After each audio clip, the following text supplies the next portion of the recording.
And welcome Tony Smith, former head of the UK Border Force. How are you, Tony? Very well, thank you. He said to me, I've been in a meeting at the Cabinet Office, so I've got a tie on. It's very respectful. I'm going to try and be as calm as I can, because I think I probably, my view on what's going on border-wise is symptomatic with quite a few people in this country. Today, Keir Starmer has said, I'm going to back plans for this country, i.e. us taxpayers, to pay countries such as Vietnam and Iraq to get them to help us reduce the number of people coming to this country. Now, just hear me out, I'll do it because you used to be the big head honcho. We did that with France, we're giving them 500 million quid a year and nothing happens. Would I be wrong to suggest that rather than coming up with different fad ideas, because I sort of remember them slagging off Rwanda, and this seems to be based entirely on the sort of Maloney's Italian idea of paying other people to deal with the problem. Explain to me why it's not possible for the not fit for purpose Home Office to set up in this country on our shores a unit where there are fully trained professional people who can make quick judgments on when a person comes to the country. Why are we so hamstruck by laws and ECHR and say, do you know what, right? You're not welcome, you've broken the law, you can do one, and you're going back to your country. Why, Tony, and this is my point, are successive governments, successive administrations, politicians, civil servants not listening to the British public? Because this is not going away in their minds. It's getting worse. So when I was an immigration officer back in the day, and I'm going back in the day, 70s, 80s, that's precisely what happened. If someone turned up at my desk with a dodgy passport, I'd serve a notice on the airline and they'd go back on the same flight. And if I found anybody on the beach who'd come in illegally, I'd interview them, find out where they were from, I'd write a letter to the chief immigration officer of whichever airport, and they would go back. What's happened is that we've got bogged down in legal jurisprudence over the interpretation of the 1951 Convention. So it's no longer... The ECHR? Yeah, mainly that, but also the Asylum Convention, the Refugee Convention. It means that an immigration officer, or a border force officer as they're called these days, cannot, if someone claims asylum or claims human rights, cannot make an instant decision anymore. That has to be referred to another agent or another department. But people or another know officer. that when they come into this country. Of course they do, and that's why they throw their passports away, and that's why when we get them in the border force, we can do no more than screen them as best we can. No passport, we have to go by what they tell us, where you are from, what your name is. I want asylum, which they've probably been briefed to say anyway by the smugglers before they come, and then it's a question of passing them into the system. The one thing that I did do when I was in the UK Border Agency, as it was then, is set up something called the Detain Fast Track system, which you may have heard about, but that we did create the scenario you described, where people would be, if we felt there was a really good chance of getting their case dealt with really, really quickly, we'd bring asylum caseworkers into that centre and they'd be interviewed there very, very quickly. Like we even had Why can't we do that now, then? Well, it was declared illegal in 2015. Right, so that was declared illegal, but it's OK to keep coming into this country illegally, and apparently the bedwetters will say, well, this is the thing, right, and I'm asking you and it's really interesting to get your angle, because I can understand the frustration, because I suspect that border force officers, men and women, are blamed for a situation that isn't their fault. To me, I think this has been exacerbated, this entire discussion, by the cost of living crisis and the numbers of people in this country who now see the reality of what's going on. I used to live in Windsor. I was reading in the local paper the other day about Datchet, which is a sweet little town, is now overrun. One particular hotel has got 250 rooms. The landlords thought, I'll make some money. The government are paying him billions of pounds every month, it seems. And all these men, without their wives or their children, are hanging around street corners and the town centre. And I don't know, if our house was in order, and I'm going to sound really basic here, and there weren't going to be pensioners dying of cold this winter, because there will be, fact. If there weren't veterans on the streets having given their lives, and many of them suffering big, big issues, if those two groups were in the hotels that released prisoners or immigrants were in, I'd sort of feel better. But I've got to a point where I think that we're too soft. And I've got to a point where I think that most of these migrants, and we can talk about gangs, and are taking the PISS out of a country that is too soft. Of course you're going to come here if you can get a hotel. Of course you're going to come here if you can escape the beaches of Calais in a tent and you can disappear and be given money and a phone. Do you not think, Tony, if we were stronger with these people, that's the ultimate deterrent, because Britain is too soft now? We have to get back to returning people, to sending them back. We didn't send anybody back for a couple of years because all of the eggs were put in the Rwanda basket. We had injunction after appeal.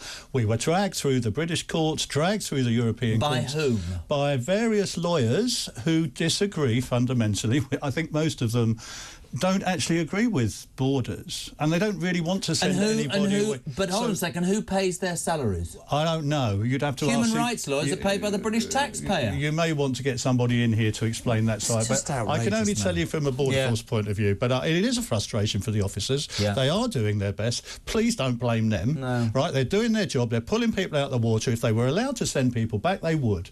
But they're not. That's a simple answer, really. And actually, I think that's a really interesting point that comes from this, because I think as frustration builds, obviously the government would always be in people's minds. But you've just said something to me that hasn't been said in 2 years. Many border officers, men and women, want to send these people where they can see exactly what's materialising in front of them. But the statute book, in terms of that's what lawyers... You don't have the power to do that anymore. And they're not allowed to talk to you. Which is why I do that. They're not allowed to talk to you. They can't come on your show and talk to you about this, because that's what the Home Office rules are. You are bound by your Home Office handbook. You will not talk to the media. So they can't. So that's why I still do this. I come out actually to talk, because they talk to me still and say, Tony, when you're on the TV or on the radio, can you just explain, you know, to the great British public? How frustrated are they? How frustrated they are? Very frustrated, and I don't want to get into the politics too much, but they're not paid well, actually. And people say, oh, they've gone on strike, they've had to queue up for 5 hours. They're not paid well. You look at the pay deals they've had. Become a train driver, you get 80 grand a year. You won't get that. You won't get that in the border force, and we're losing people. We can't recruit people, and they're getting the blame. So actually, my hats go up. My heart goes out to them. So I'm still one of them, really. Do you think? Do you understand? Say with a story like today, I don't want to be political, but today we find out that a Congolese paedophile who sexually assaulted his stepdaughter was allowed to stay in the UK under the ECHR by saying, you'll be taking away my right to a family life. The fact this piece of crap has abused his own family, the ECHR, the people say to me, yes, but it's great because Winston... It's not fit for purpose today, is it? I'm really happy, and I'd love to know from a border force point of view, I am very, very happy to support, in any way I can, somebody escaping a war-torn country. What concerns me is that if I was escaping a war-torn country, I would stop and be happy at the first one that wasn't... There weren't shells and tanks and people weren't fighting. And if I was really scared, I'd bring my wife and kids with me, wouldn't I? These people leave their wives and kids. There's no war going on because they want to come here and make money, be it legally or illegally, and send it home, and we allow that to happen. It's appalling. Well, what you probably would do was head to the nearest safe place you could find, either in your own country, internally displaced people, or to the nearest next country, and throw yourselves on the mercy of the UNHCR. Why'd you come through 17 countries? Why'd you come through 7 as soft as anything? And I'm afraid a lot of the, the rules you're describing under ECHR are as a result of what's called a jurisdictional overreach by the European courts, who have interpreted. Nobody voted for this. This is the way the law have systematically, by the ECHR, been translated from what it was. I told you, when I came in here, I used to send people straight back. There weren't any claims under human rights or anything. No, UK law changed that. The Human Rights Act came in and enshrined ECHR into British law, and ever since then it's become harder and harder and harder for us to remove people because of judgments that have been delivered by courts, and many of them European courts. And isn't that extraordinary when you consider whatever people, whatever side of the fence you're on with Brexit, 52% of this country voted to leave Europe, and yet I know the ECHR, the European Court of Human Rights, is not to do with membership of the EU, but people hear European Court of Human Rights and they all say, well, hold on a minute, I thought, why can't we control our own borders? But I don't actually, having done this bloody subject for about 2.5 years, I'm not sure we've got any politicians who are prepared to say, sod the ECHR, as other countries do. I'm going to do what's right with what I think should happen in our country. And I played something to somebody earlier about Trump. Whatever you think of Donald Trump, he says from day one, elite forces will arrest, remove and deport any illegal immigrant, cost $1 trillion, and if they come back, they get a 10-year jail sentence, and they won't be allowed on parole. Now, we can all sit here and go, oh, what did you send my daughter home? He's a misogynistic, sexist git. I bet he'll sort the problem out. I'm not so sure he will be able, even though he's the president of the United States and the leader of the free world, he, like everybody else, will be caught up by jurisprudence and by law and by lawyers who will challenge him. They will seek injunctions in the States to say, you can't do that, it breaches this, it breaches that, it breaches the other. Is it time to leave the ECHR? Absolutely, it's time. It's absolutely time to leave. We should have left it a long, long time ago. Why don't they? Why don't politicians do that? Well, I think some are advocating that, but I don't think this particular government are advocating that. But there are people who do advocate leaving the ECHR. I mean, those 51 conventions were well-intentioned when they were passed. This was in 51. Yeah, but precisely you can see 75 why, years, you can for God's see why, sake. you know, somebody running away from Hitler is not going to pick his passport up. He's going to go to the first country. So it was well-intentioned. It's been this constant chipping away at the border. So now our effectiveness of, not just us, but many countries are unable to run an effective border because of constant legal challenge. And someone sooner or later, I hope, will get a grip of that and say we need to look at that and we need a new world order, really, on migration and on asylum. And let's rewrite some of those conventions to make sure that some of the cases you describe, which absolutely antagonise the public, do not get passed through, and people like that do not get to stay because there's been a contract that's been broken between the person that's crossed the border and the country they're seeking refuge in. I've got to tell you something, I've spoken to a lot of people who make tremendous sense. I wish we could talk more, but thank you so much indeed. The amazing Tony Smith.